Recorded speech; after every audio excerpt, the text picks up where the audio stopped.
kahvikuppi, että mistä oli kysymys. Aha, okei. Mutta tästä on aikaa. Se oli, siinä oli kyllä alkoholia oli osuutta asiaa, mutta siihen yhteen kertaan jäi, että se ei suinkaan poikinut sitten. Onko sua yrittänyt joku lähestyä sitten sillä lailla, että hei muuten mä oon Ville Valo, lähet sä messiin?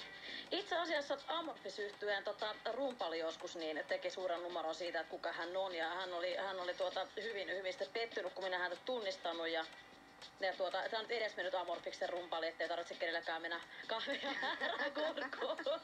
Mutta mä oon nähnyt kyllä Tavastian jonossa joskus, kun yksi nuori herra, joka nyt ei ollut ihan Ville Valon näköinen, niin yritti kovasti päästä Ville Valona sisälle.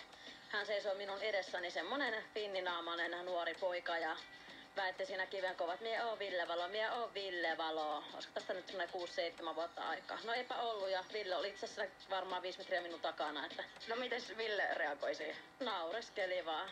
Mutta ei päässyt sisälle tää Ei valo. päässyt. Oikea valo pääsi, mutta feikkivalo ei päässyt. Itse asiassa tosiaan musta tuntuu, että mä menen aika lailla, niin voi mennä väärinkin päin. Että mä aikoinaan Offspringin jätkiä komentanut tuolla Tavastia backstagella aika kovinkin sanoin.